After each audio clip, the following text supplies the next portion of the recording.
شهر رمضان الذي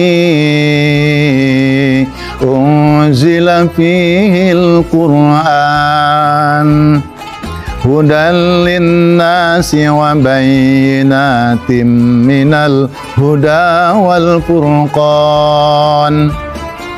Assalamualaikum warahmatullahi wabarakatuh. Bismillah, alhamdulillah, wassalatu wassalamu ala rasulillah, amma ba'dah.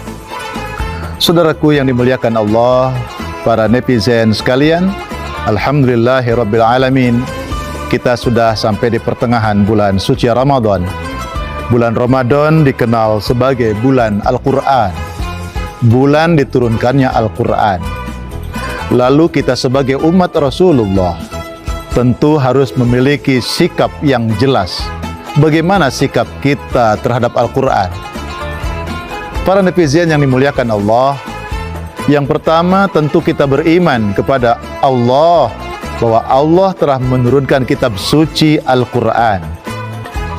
Kitab suci Al-Quran adalah kalamullah, kalimat-kalimat yang suci yang datangnya dari Allah Subhanahu wa ta'ala melalui diturunkan wahyu malaikat Jibril kemudian kepada Rasulullah sallallahu alaihi wasallam. Orang yang membaca Al-Quran, bahwa Al-Quran itu adalah hudan linnas wa bayyinatin minal huda wal furqan. Al-Quran itu merupakan petunjuk bagi manusia, petunjuk bagi orang-orang yang beriman kepada Allah, dan menjadikan pembeda mana jalan yang selamat, mana jalan yang tidak selamat, mana jalan menuju bahagia, mana jalan menuju cilaka. Itulah Al-Quran. Makanya sebenarnya Al-Quran itu up to date, selalu seiring dengan perkembangan zaman. Kalau ada orang di luar sana mengatakan Al-Quran sudah tidak up to date, tidak sesuai dengan perkembangan zaman, memang dia barangkali dipertanyakan keimanannya kepada Allah Subhanahu wa ta'ala. Bahwa sikap orang mukmin beriman bahwa Al-Quran adalah kalamullah, firman-firman Allah Subhanahu wa ta'ala. Yang kedua, tentu sebagai seorang mukmin, sebagai seorang muslim, kita harus membaca surat yang indah, pesan-pesan yang sangat dalam, yaitu ayat suci Al-Quran. Bagaimana kita mencintai Allah? Allah punya banyak catatan, Allah punya banyak firman-Nya, lalu kita tidak pernah membaca kalamullah.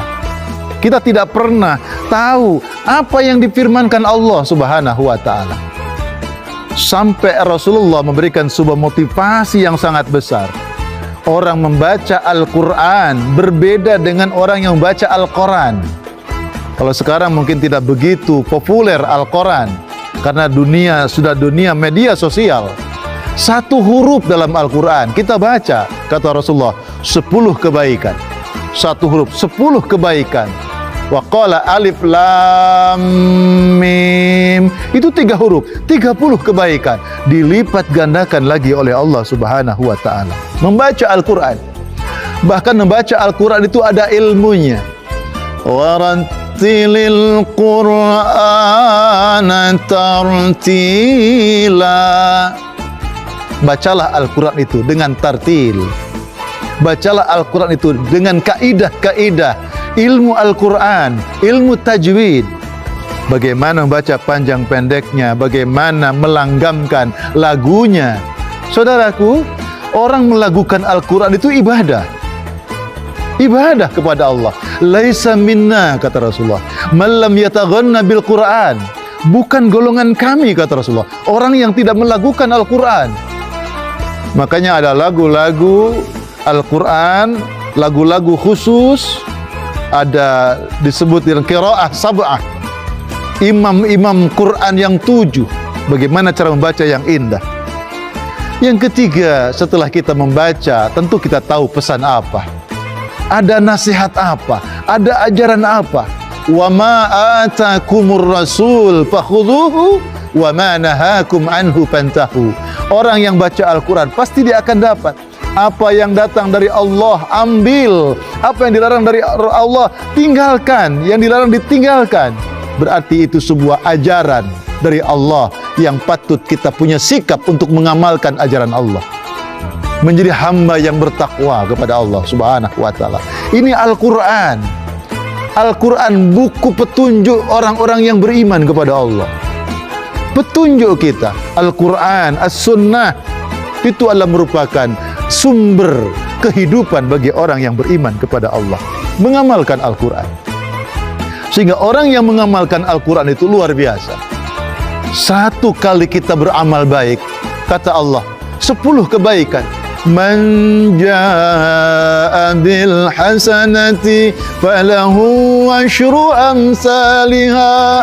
Satu berbuat baik, 10 kali Allah melipat gandakan kebaikan itu. Subhanallah, luar biasa. Yang ketiga, mendakwahkannya. Kita yang dulu anak-anak, sekarang sudah pada punya anak, ajak mereka untuk mengenal Al-Quran. Pelajari dia Al-Quran. Bahkan sekarang alhamdulillah, di mana-mana ada tahfidz Quran, sehingga itu bekal bagi orang tua, sehingga punya anak-anak yang soleh. Masya Allah, baca Al-Quran, mengamalkan Al-Quran, mendakwahkan Al-Quran, mengajak mereka di jalan Allah. Lalu yang keenam, mendakwahkan atau membela Al-Quran. Setelah mendakwahkannya, kita bela Al-Quran. Jangan sampai ada orang menghina, jangan sampai ada orang mencaci, jangan sampai kita tidak memiliki kepanatikan, tidak memiliki ruh. Ketika Al-Quran dihina, ketika agama dihina, di sini tidak ada rasa nilai bahwa sangat kita merasa sakit, disakiti oleh orang-orang yang menyakiti, yang menghina Al-Quran. Mudah-mudahan Allah Subhanahu wa taala senantiasa memelihara kehidupan kita, dan mudah-mudahan kita senantiasa dibimbing oleh Allah di jalan hidayahnya, sehingga tergolong orang-orang yang mampu membaca Al-Quran, yang mampu mengamalkan Al-Quran, yang mampu mendakwahkan Al-Quran, sekaligus membela Al-Quran dengan dasar iman kepada Allah Subhanahu wa taala. Para netizen sekalian yang budiman, mudah-mudahan di bulan suci Ramadan ini benar-benar kita mendapatkan rahmat dari Allah, mendapatkan barakah Al-Quran. Allahumma rahamna bil Quran waj'alhu lana imama wa nura wa huda wa rahmah. Demikian saudaraku yang dimuliakan Allah, billahi taufik wal hidayah wa ridha wal inayah wal afu minkum. Wassalamualaikum warahmatullahi wabarakatuh.